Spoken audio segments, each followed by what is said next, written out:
आज करेंगे most important questions. Chemistry में याद रखिएगा वीवीआई क्वेश्चंस है। तो स्टार्ट करते हैं बिना टाइम को वेस्ट किए हुए। और डेली हम लोग 6:30 बजे से करते हैं। शाम में आपको पता है ऑब्जेक्टिव। सो बेहतर तरीके से आपको करना है। सबसे पहला सवाल है, किसका ऑक्सीकरण विभव सबसे अधिक होता है? तो अच्छे से आपको तो ऑप्शन दिख रहा है, लाड लो, मैग्नीशियम का, Mg का, ठीक है। इसका जो होता है ना, जो ऑक्सीकरण विभव होता है सबसे ज्यादा होता है, ठीक है। तो अच्छे से याद रख लेना, डी नंबर का ऑप्शन आपका बिल्कुल सही होगा।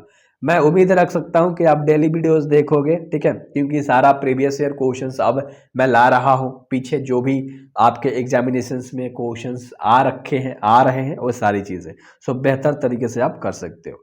निम्न में से कौन ताप द्वारा प्रभावित नहीं होता है? ताप द्वारा पूछ रहा है। चार का ऑप्शन है कि नर्मलता, फार्मलता, मोलरता या मूललता। तो जो हो जाएगा ना आंसर मेरे भाई, मोललता हो जाएगा। डी नंबर का ऑप्शन बिल्कुल सही है। डी नंबर का ऑप्शन आपका बिल्कुल सही है। तो मैं उम्मीद कर सकता हूं कि आप जुड़ोगे, अच्छे से रहोगे मेरे साथ एंड मचा के पढ़ाई करोगे, ठीक है। अगला सवाल, बर्फ में नमक मिला देने पर बर्फ का जो तापमान होता है 0 डिग्री सेल्सियस होता है, तो उससे कम हो जाता है। इसका कारण क्या है? यानी कि 0 डिग्री से भी कम हो जाता है ना।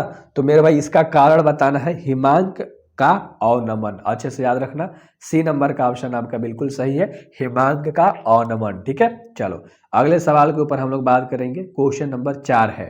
4 नंबर क्वेश्चन कह रहा है कि CsCl क्रिस्टल की संरचना है। तो ये तो आराम से आप बता दोगे, मुझे लगता है कि आपके लिए हार्ड होगा, लेकिन BCC संरचना है, ठीक ऑप्शन, सॉरी, बी नंबर का ऑप्शन आपका बिल्कुल राइट है, ठीक है। अगला सवाल देख लेते हैं। 5 नंबर सवाल है। 5 नंबर सवाल आपका कह रहा है कि निम्नलिखित में से किस प्रकार के दोष के कारण क्रिस्टल के घनत्व में कमी होती है? तो इसका राइट जो आंसर हो जाएगा ना लाडलो, क्या हो जाएगा? साटकी दोष। अच्छे से याद रखना। तो बी नंबर का ऑप्शन आपका बिल्कुल सही है, ठीक ना। कि कह रहा है कि किस प्रकार का दोष के कारण क्रिस्टल के घनत्व में कमी होती है? तो साटकी दोष के कारण, ठीक है। चलो अच्छे से याद हो गया होगा। आपको अगला सवाल दिखाता हूं। निम्नलिखित में कौन आयनिक क्रिस्टल है? निम्नलिखित में कौन आयनिक क्रिस्टल है?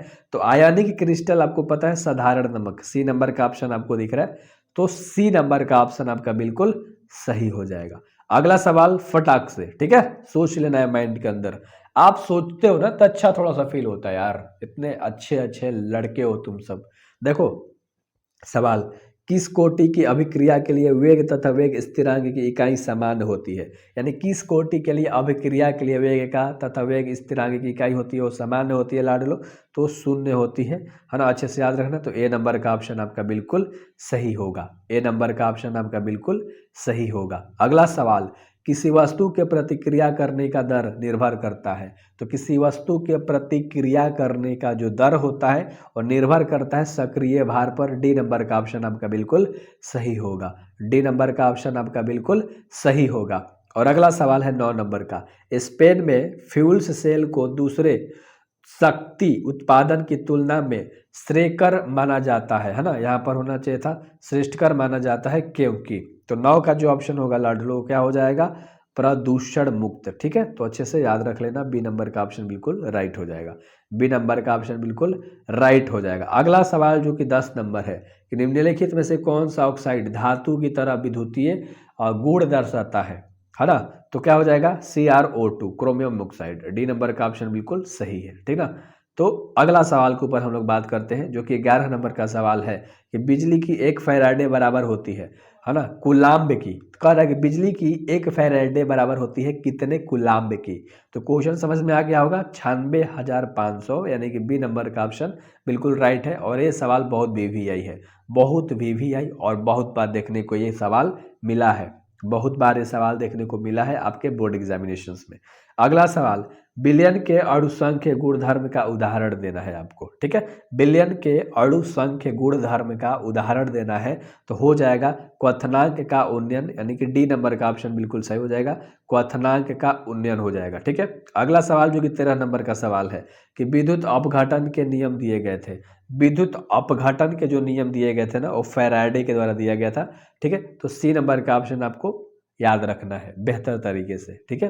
कैसा? बेहतर तरीके से। और जरूर यार, है ना, आपको डिस्क्रिप्शन में लिंक मिल जाएगा व्हाट्सएप ग्रुप का, ज्वाइन हो जाना, ठीक है। निम्नलिखित में कौन सबसे सबसे शक्तिशाली ऑक्सीकरण पदार्थ है, पूछ रहा है। तो F2, है ना। ए नंबर का ऑप्शन आपका बिल्कुल सही है। ठीक है, सबसे शक्तिशाली ऑक्सीकरण है। अगला सवाल के ऊपर बात करेंगे, 15 नंबर सवाल है जो कि मोस्ट इंपोर्टेंट है, पहले बता दे रहा हूँ, मोस्ट इंपोर्टेंट है। एथिल एसीटेट का जल अपघटन उदाहरण आपको बताना है।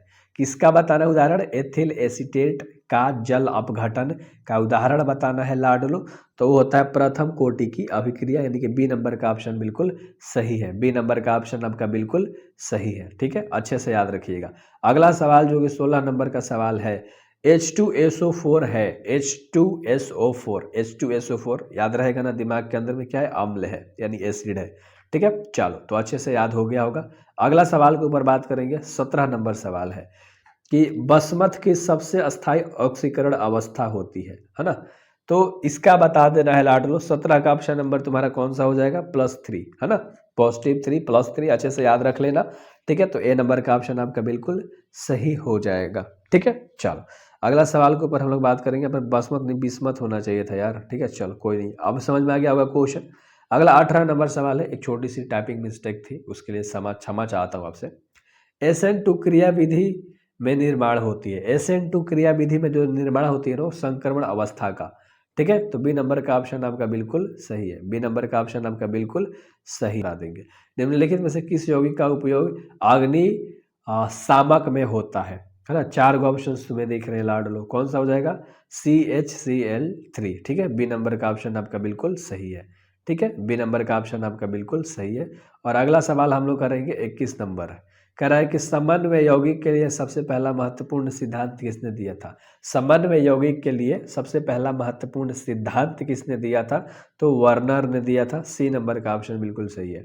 सी नंबर का ऑप्शन आपका बिल्कुल सही है। और अगला सवाल है कि सभी लिगेंड होते हैं, ये तो आपको पता है, बहुत बार क्वेश्चन मैं करा चुका हूँ है ना, लुईस भस्म। ठीक है, बी नंबर का ऑप्शन सही है, क्योंकि ये बहुत इंपॉर्टेंट ही सवाल है, आपको ना पहुँचा देना है आपके माइंड तक मेरे को कैसे भी करके, इसीलिए मैंने चैप्टर वाइज में बता रखा था और इसमें भी करा दिया।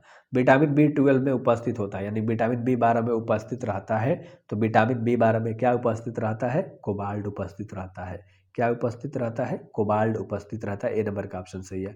अगला जो 24 नंबर का सवाल है, 24 नंबर सवाल आपका कह रहा है कि पृथ्वी की परत में सबसे अधिक मात्रा में पाया जाने वाला धातु, पृथ्वी की परत में सबसे ज़्यादा मात्रा में पाया जाने वाला धातु होता है एल्युमिनियम, है ना। ए नंबर का ऑप्शन, यानी AL अच्छे से याद रख लेना, ए नंबर का ऑप्शन बिल्कुल आपका सही है।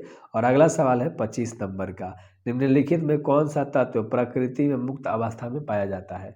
निम्नलिखित में कौन सा तत्व प्रकृति में मुक्त अवस्था में पाया जाता है? तो हो जाएगा डी, यानी कि सोना। डी नंबर का ऑप्शन आपका बिल्कुल सही है। डी नंबर का ऑप्शन आपका बिल्कुल सही है। और अगला सवाल है, सीने बार कहा जाता है, सीने बार कहा जाता है HGS को। ए नंबर का ऑप्शन आपका बिल्कुल सही है। ए नंबर का ऑप्शन आपका बिल्कुल सही है। अगला सवाल है 27 नंबर का, स्टार्च के जल अपघटन में निम्नलिखित में से किस एंजाइम का प्रयोग होता है?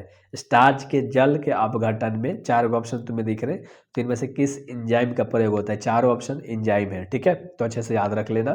किसका होता है मेरे भाई? डायस्टेज का। किसका होता है? डायस्टेज का। डी नंबर का ऑप्शन आपका बिल्कुल सही है। मैं अभी तक उम्मीद कर सकता हूँ आप डेली शाम में 6:30 बजे जुड़ोगे और चैनल को जरूर सब्सक्राइब करोगे। एक यौगिक जलांशय के पश्चात 1 डिग्री एमीन देता है, यौगिक है, तो वो यौगिक कौन सा है आपको बताना है। तो वह जो यौगिक है ना, थाइनाइड है। क्या है? थाइनाइड है। सी नंबर का ऑप्शन आपका बिल्कुल सही हो जाएगा। सी नंबर का ऑप्शन आपका बिल्कुल सही हो जाएगा लाडलो। क्लियर है ना? अगला सवाल जो कि 29 नंबर का है, एसिटामाइड, है ना, अच्छे से क्वेश्चन। ठीक है, एसिटामाइड होता है, एसिटामाइड जो है मेरे भाई वो क्या होता है? एक उभयधर्मी होता है। सी नंबर का ऑप्शन सही है। और अच्छे से याद रखो, एसिटामाइड क्या होता है? उभयधर्मी होता है। मेरा काम है आपको याद कराते हुए चलना, क्योंकि आप वीडियो को देख रहे हो यार। ठीक है, प्राइमरी अल्कोहल का उत्प्रेरक निर्जलीकरण से मिलता है। प्राइमरी अल्कोहल का उत्प्रेरक निर्जलीकरण से मिलता है, तो 30 का ऑप्शन नंबर हो जाएगा डी, यानी कि अल्डिहाइड। डी नंबर का ऑप्शन आपका बिल्कुल सही है। सो उम्मीद कर सकता हूं कि आपको बेहतर तरीके से सारी चीजें समझ में आई होगी। तो डेली शाम में 6:30 बजे आप वीडियो देखोगे ऑब्जेक्टिव का। Best of luck.